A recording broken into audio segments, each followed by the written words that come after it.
Hello friends, good morning and welcome back to my another video. देखिए, आज की जो हमारी वीडियो है ये क्लास 12th अकाउंटेंसी के वॉल्यूम 2 को लेकर के है, जो कि अकाउंटिंग फॉर कंपनी के लिए है। और ये वॉल्यूम 24 मार्क्स का वेटेज रखता है माय डियर। ये 24 मार्क्स बहुत आसान है, 24 में से 24 पूरे स्कोर किए जा सकते हैं। बट परेशानी क्या है आपको पता है?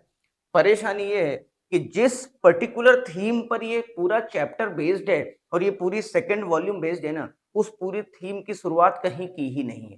कहीं किसी भी बुक में किसी भी यूट्यूबर ने इन सब चीजों पे चर्चा नहीं की है। और मैं आपको पूरा अच्छे से बिल्कुल इत्मीनान दिला से आपको ये यकीन दिलाता हूं कि अगर आपने मेरी सारी वीडियो को मतलब स्टार्टिंग के 3-4 वीडियो भी देख लिए ना मेरे भाई, तो आपका काम हो जाने वाला है। आपको कहीं कोई परेशानी आने वाली नहीं है। इस बात की प्रॉमिस तो मैं आपको करता हूँ। बस आपको करना क्या है? आपको बस इतना सा करना है कि आपको स्टार्टिंग के 2-3 वीडियो इत्मीनान से देखने हैं पूरे, और मेरी कही हुई बातों को आपको वर्ड टू वर्ड फॉलो करना है। मैं आपका बेस इस तरीके से बना दूंगा कि 24 मार्क्स में से ना 23 भी नहीं आएंगे आपके, 24 में से 24 पूरे आएंगे। इवन दो आने वाले समय में जैसे जैसे वीडियो हमारी आगे बढ़ेगी, मैं आपको ये भी बताऊंगा कि एग्जामिनर का फेवरेट एरिया क्या है। इन पूरे सारे वीडियोज में से एग्जामिनर क्या पूछने वाला है, जिसे कि हम वन शॉट के नाम से भी जानते हैं। एग्जाम में क्या क्या पूछे जाएंगे और उसके बाहर आज तक नहीं हुआ कि पेपर आ जाए, उसी के अंदर में से पेपर आएगा और आप 100% कर लोगे, कहीं कोई प्रॉब्लम आने वाली है नहीं। तो चलिए, इस प्रॉमिस के साथ आपसे एक प्रॉमिस लेता हूं कि आप वीडियो में पूरे बने रहेंगे, पूरी वीडियो देखेंगे, 2-3 वीडियो देखेंगे, ताकि मैं आपके कॉन्फिडेंस को अच्छे से बना पाऊं और आपकी सारी प्रॉब्लम को मैं सॉल्व कर पाऊं। तो चलिए वीडियो को स्टार्ट कर लेते हैं। बट वीडियो स्टार्ट करने से पहले अगर आप मेरे चैनल पे नए हैं तो चैनल को सब्सक्राइब करना ना भूलें, और वीडियो अगर अच्छी लगती है तो वीडियो को लाइक शेयर जरूर से करें। तो चलिए वीडियो स्टार्ट करते हैं, देखते हैं इस पूरे इंट्रोडक्शन के अंदर क्या है। देखिए, class 12th issue of share accounting for company लिखा है हमने यहाँ। इसके अंदर इंट्रोडक्शन के अंदर क्या क्या हम देखने वाले हैं। तो सबसे पहले तो हमें यह देखना है कि कंपनी होती क्या है, कंपनी बनी कैसे। तो एक देखो, एक पिक्चर है सामने, इशू ऑफ शेयर हम चैप्टर पढ़ रहे हैं। वैसे तो इस पूरे चैप्टर का नाम सिर्फ इशू ऑफ शेयर नहीं है, ये 3 पार्ट में डिवाइडेड है। पहले पार्ट को कहते हैं इशू, दूसरे पार्ट को कहते हैं फॉर फीचर, और तीसरे पार्ट को कहते हैं री इशू। मतलब इस पूरे चैप्टर का नाम क्या हुआ, जैसा कि लिखा है, issue of share, for feature and it's री इशू। तो पूरे चैप्टर का नाम क्या है? इशू, फॉरफीचर और रीइशू। मतलब 3 पार्ट में चैप्टर सॉल्व होने वाला है। तीनों चीजों को हम समझेंगे, बट वन बाय वन करके समझेंगे। सबसे पहले हम ये समझते हैं कि कंपनी बनी कैसे। कंपनी का ये नाम जो आया, कंपनी आया कहां से? तो देखो, पुराने समय में it's an Latin American word. ये कैसा वर्ड है? Latin American word. जब लैटिन अमेरिका में वर्कर्स फैक्ट्री में काम करने जाते थे, काम करने के बाद लंच टाइम में जब वो खाना खाया करते थे, जैसा कि आप पिक्चर में देख रहे हैं, तो ये सभी लोग जैसे खाना खा रहे हैं आप देखिए, ये सभी लोग खाना खा रहे हैं, और खाना खाते टाइम ध्यान से देखिएगा, खाना खाते टाइम ये क्या करते थे? इसको हटा दें थोड़ा सा, क्या हुआ जरा समझते हैं। तो जब ये खाना खाया करते थे माय डियर, तो खाना खाते टाइम ये क्या करते थे? ये लोग आपस में चर्चा करते थे। क्या हो गया, समझते हैं कहानी इसकी। तो जब ये लोग खाना खाया करते थे, क्या हुआ जरा देखें। तो जब ये लोग फैक्ट्री में लंच टाइम में खाना खाया करते थे, तो खाना खाते टाइम आपस में, देखो कोई चुपचाप बैठ करके तो खाना खाता नहीं है, ये लोग आपस में चर्चा किया करते थे, हंसी मजाक ठहाके सब लगाया करते थे। तो इनमें से एक सीरियस बंदा होता है, वो ये कहता है कि क्या हमारी जिंदगी इसी तरीके से निकल जाने वाली है क्या? तो एक उसमें से कहता है, ठिठोला छिछोरे टाइप का व्यक्ति हो, तो कहता है तो बता, तू क्या बता, हम क्या करें? तो कुछ नहीं करना है। उसने कहा देखो, अभी हम किसके लिए काम करते हैं? अभी हम हमारे इस व्यक्ति के लिए काम करते हैं। अभी हम किसके लिए काम करते हैं? ये थोड़ा सा मुझे लगता है कुछ गड़बड़ी हो गई इसके अंदर। तो अभी हम किसके लिए काम करते हैं? उसने कहा कि अभी हमें किसके लिए काम करना है? हमें अपने लिए काम करना है। हमें किसके लिए काम करना है? हमें अपने लिए काम करना है। हमें इन लोगों के लिए काम नहीं करना है, हमारे ऑनर्स के लिए काम नहीं करना, हमें अपने लिए काम करना है। जो भी पैसा जिसके पास भी जितनी भी सेविंग्स हो, वो एक जगह इकट्ठा कर दे, और एक इकट्ठा करके एक फंड बन जाएगा। उस फंड से हम कंपनी, जो हम हमारे मालिक के लिए काम करते हैं, वो काम आज से हम हमारे लिए करेंगे। जो प्रॉफिट आएगा उस प्रॉफिट को अल्टीमेटली फिर हम बांट लेंगे। क्योंकि सभी ने अपना एक एक शेयर दिया है कंपनी के अंदर, इसीलिए इस कॉन्सेप्ट का नाम आया शेयर। ठीक है, अब शेयर, अब कंपनी के अंदर को प्लस पेनी, को का मतलब होता है एक साथ और पेनी का मतलब होता है लोफ ऑफ ब्रेड, रोटी का टुकड़ा एक साथ बैठ के चूंकि ये लोग खा रहे थे, इसलिए इस कॉन्सेप्ट का जन्म हुआ को प्लस पेनी से, और अल्टीमेटली नाम आया कंपनी। अल्टीमेटली नाम क्या आया? कंपनी नाम आया। आगे की स्लाइड में अगर हम देखें, देखिए इस पूरे चैप्टर के अंदर कंपनी जब अपने शेयर इशू करती, शेयर इशू करने का मतलब क्या है? शेयर इशू करने का सीधा सा मतलब यह है कि जब किसी भी कंपनी को बिजनेस को स्टार्ट करने के लिए, चलाने के लिए बड़े पैसे की जरूरत होती है, तो बड़ा पैसा किसी एक दो व्यक्ति के पास होना संभव नहीं होता है, तो ये पब्लिक के पास चले जाते हैं शेयर इशू करने की। भैया जिनको भी हमारी इस कंपनी में इंटरेस्टेड हो, हमारी इस बिजनेस मॉडल में इंटरेस्टेड हो, जो भी लोग, वो अपना एक पैसा, एक अमाउंट, शेयर ऑफ अमाउंट हमें दे सकते हैं, और जैसे जैसे कंपनी हमारी आगे काम करेगी उसमें जो प्रॉफिट होगा, जिसने जिस प्रपोर्शन में पैसे लगाए होंगे उसी प्रपोर्शन में हम उन्हें शेयर ऑफ प्रॉफिट दे देंगे, या प्रॉफिट का हिस्सा दे देंगे, जिसे कि डिविडेंड कहते हैं। ठीक है, वो भी हम आगे देखेंगे। तो अल्टीमेटली कंपनी जब अपने शेयर इशू करती है, मतलब बेचती है, कंपनी कहती है कि साहब हम आपसे पैसा ले रहे हैं एज ए कैपिटल, उस कैपिटल के बदले हम आपको, हमें हमारी कंपनी के अंदर एक मालिकाना हक दे देते हैं। ठीक है, जितना पैसा आपने दिया आप उतने रुपए तक आप कंपनी के ऑनर हो जाओगे। ठीक है, तो ऑनर को अल्टीमेटली क्या मिलता है? प्रॉफिट में हिस्सा मिलता है, शेयर ऑफ प्रॉफिट मिलता है। ठीक है, तो इस पूरे चैप्टर के अंदर कंपनी अपने शेयर दो तरीके से इशू करती है। पहला तो कंपनी इशू करती है कैश में, कि आप, हम शेयर इशू करेंगे, उसके बदले आपसे पैसा ले लेंगे, कैश ले लेंगे। तो उसकी अकाउंटिंग क्या होगी, कैसे होगी, एक तो ये देखने वाले हम इस चैप्टर के अंदर। दूसरा हम ये देखने वाले हैं कि कभी कभी ऐसा भी होता है कि कंपनी आपसे कुछ खरीदती है या आपसे कुछ मेहनताना कराती है प्रमोटर के तौर पे, अंडर राइटर के तौर पे, और इसके बदले में कंपनी कहती है कि हम आपको क्या देने वाले हैं, आपसे हम पैसा नहीं ले रहे हैं, हमने आपसे कुछ खरीदा है, उसके बदले में हमें आपको पैसा देना था, तो हमारे पास पैसे तो है नहीं, हम इसके बदले में हमारी कंपनी के शेयर इशू कर देते हैं। तो अदर देन कैश में अगर ये इशू करती है कंपनी शेयर्स, तो उसकी अकाउंटिंग कैसे करेंगे? तो इसके अंदर दो लोग होते हैं, ये देखो कंपनी है और ये वेंडर्स हैं। ठीक है, तो इसके अंदर तीन तरीके के लोग आएंगे, एक आएगा प्रमोटर, एक आएगा अंडर राइटर, और तीसरा आएगा वेंडर। इस पर एक क्वेश्चन फिक्स होता है एग्जाम में, 3 मार्क्स का क्वेश्चन एग्जाम में पूछता है, जो कि हम आगे चल करके देखने वाले हैं। ठीक है, तो अब हमारा जो डिस्कशन आगे के जितने भी 2-3-4 वीडियो जो बनने वाले हैं वो इस पर बेस्ड बनेंगे। ठीक है, ये हम लास्ट में देखने वाले हैं, कंसिडरेशन अदर देन कैश, जो कि आसान है, कहीं कोई दिक्कत वाली बात नहीं है, वो हो जाएगा। देखिए अगली वीडियो।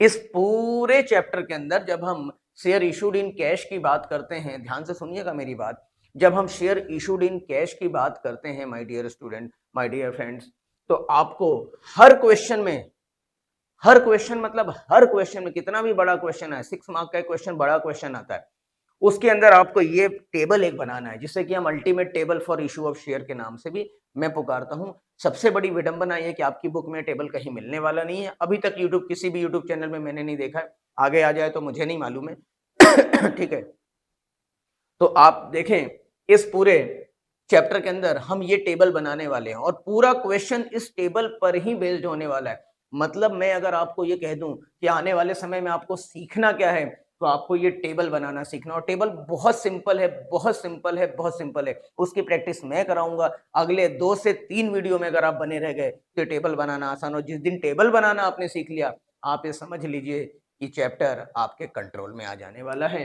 इस टेबल के अंदर 8 कॉलम है मैक्सिमम, आप देख सकते हैं मैक्सिमम 8 कॉलम का ये टेबल बनने वाला है। पहले कॉलम का नाम है पर्टिकुलर, दूसरे कॉलम का नाम है ड्यू, तीसरे कॉलम का नाम है रिसीव्ड। ये 3 कॉलम तो फिक्स्ड रहेंगे, कभी चेंज नहीं होगा।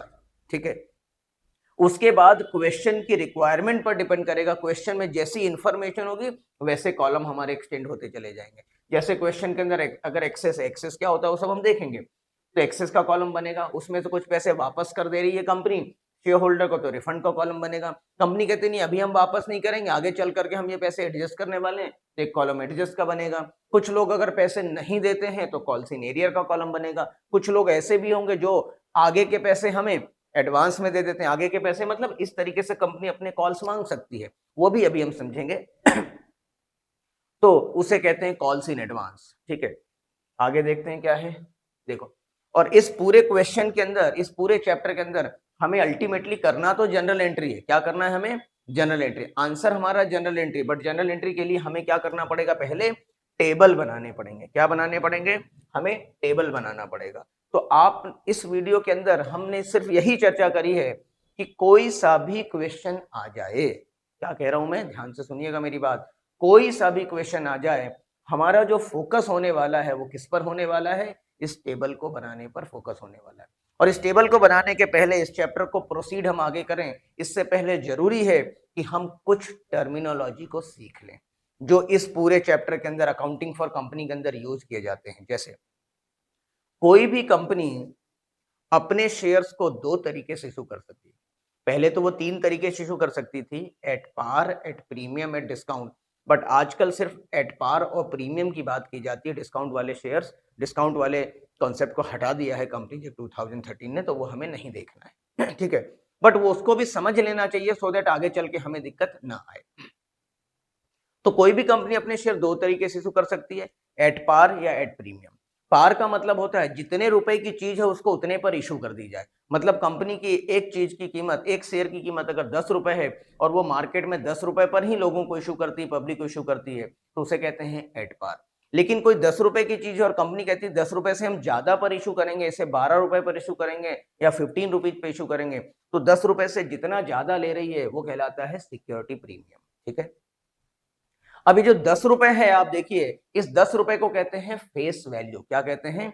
Face value. सब मैं लिखने वाला हूं आगे चल करके, आगे की वीडियो में। आप बस वीडियो में बने रहें, कहीं कोई प्रॉब्लम आने वाली है नहीं, आपको सब चीजें समझ में आ जाएगी। अभी थोड़ा सा इंट्रोडक्शन में थ्योरेटिकल पार्ट डिस्कस कर रहा हूँ, और थ्योरेटिकल पार्ट में लिख के नहीं कर रहा हूँ ताकि लिखने से बहुत ज्यादा टाइम वेस्ट हो जाता है और मजा भी नहीं आया, क्योंकि आगे ये सब आने वाले हैं तो फिर परेशानी वाली बात है नहीं। आप तो बस वीडियो में बने रहो। तो क्या हमें अब ये जो 10 रुपए है, कंपनी को ये बात अच्छे से पता है कि अगर 10 रुपए हम एक साथ मांग लेंगे तो बहुत सारे लोग ऐसे हैं जो कंपनी में इंटरेस्टेड तो हैं, बट चूंकि एक साथ पैसा लगाने की बात है तो वो पैसा ना लगा पाए। इसको ऐसे समझ लो, गाड़ी अगर आपको एक साथ, मान लो आपको BMW खरीदनी हो और 1.5 करोड़ की BMW है और 1.5 करोड़ रुपए इकट्ठे अगर कंपनी मांग ले, तो आपके पास 1.5 करोड़ नहीं है तो आप BMW का लुत्फ तो नहीं उठा पाएंगे, मजे नहीं ले पाएंगे। लेकिन अगर कंपनी कहती है कि आज 10 लाख 20 लाख रुपए दे दो, बाकी इंस्टॉलमेंट में दे देना अगले 7 सालों में, 5 सालों में, तो बहुत सारे लोग BMW का मजा ले पाएंगे। मतलब इंस्टॉलमेंट फैसिलिटी कंपनी ने दे दी। तो यहां भी कंपनी ऐसा कहती है कि साहब अगर आपके पास 10 रुपए नहीं है तो कोई बात नहीं, हम इसके इंस्टॉलमेंट बना देते हैं, आप किस्तों में पैसे दे दीजिए, फिर भी आप कंपनी के ओनर बन जाएंगे, कंपनी के शेयर होल्डर बन जाएंगे।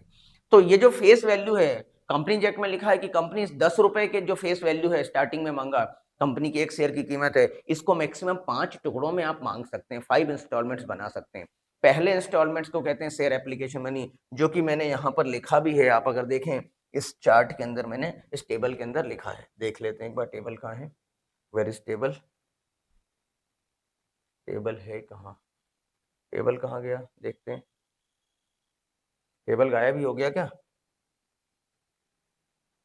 चलो, जो टेबल में हमने लिखा था, आपको पता है, यहाँ टेबल पर हमने जो टेबल बनाया था, टेबल कहाँ गया पता नहीं, दिख नहीं रहा है अभी, देखते हैं था कहाँ चला गया पता नहीं।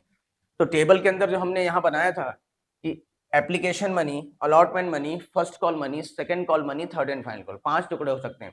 Share application money, share allotment money, share first call money, share second call money and share third and final call.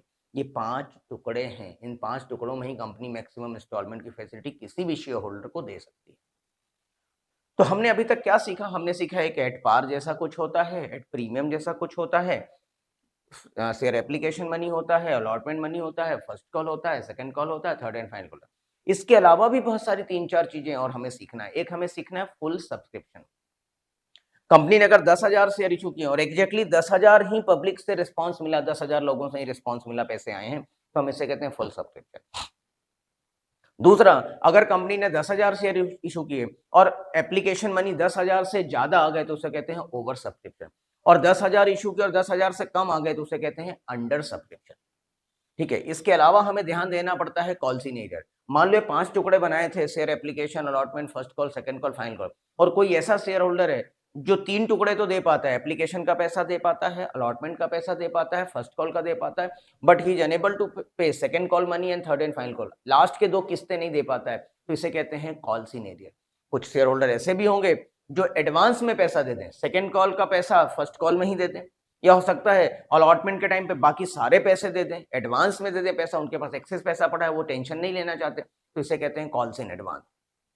इसके अलावा इस चैप्टर के अंदर हमें देखना है फॉरफीचर का कॉन्सेप्ट, एक देखना है प्रोरेटा का कॉन्सेप्ट, और सीबीएसई में प्रोरेटा का कॉन्सेप्ट ही आता है एग्जाम में 99.99%, और बच्चे इससे बहुत ज़्यादा परेशान रहते हैं। बिल्कुल भी परेशान होने की ज़रूरत नहीं है आपको। मैं आपको बता दूं, सबसे आसान होता है कॉन्सेप्ट, थोड़ा सा बस दिमाग लगाना है, और दिमाग आपको लगाना कैसे है वो मैं सिखाने वाला हूँ। बस आपका तो एक ही काम है, वीडियो में बने रहो, लास्ट तक बने रहेंगे तो कहीं कोई प्रॉब्लम आने वाली है नहीं। तो इतनी चीजों को अगर आपने सीख लिया तो फिर हम क्वेश्चन स्टार्ट कर पाएंगे। नेक्स्ट जो हमारी वीडियो आने वाली है, एक एक छोटे छोटे कंसेप्ट पर, एट पार पर क्वेश्चन है, फिर एट प्रीमियम पर क्वेश्चन है, 1-2 क्वेश्चन कराऊंगा, टेबल के थ्रू ही कराऊंगा जिससे आपको कॉन्फिडेंस आ जाए कि टेबल कैसे बनाना है। इसके बाद में ओवर सब्सक्रिप्शन पे कराऊंगा, 1-2 क्वेश्चन अंडर सब्सक्रिप्शन पे कराऊंगा, हर कंसेप्ट पर, हर टर्मिनोलॉजी पे एक क्वेश्चन कराऊंगा जिससे कि आपका कॉन्फिडेंस अच्छा बन जाए। फिर मैं एक बार फुल फ्लेज क्वेश्चन कराऊंगा जो कि एग्जाम में आने वाला है, और बहुत आसान है, बिलीव मी, ट्रस्ट मी, बहुत आसान है, बहुत आसानी से आप करने वाले हैं, कहीं कोई परेशानी आने वाली है नहीं आपको। एक क्वेश्चन कर लिया भाई मेरे तो सब क्वेश्चन हो जाने वाले हैं। तो चलिए, आज की वीडियो के लिए इतना ही। वंदे मातरम, जय हिंद।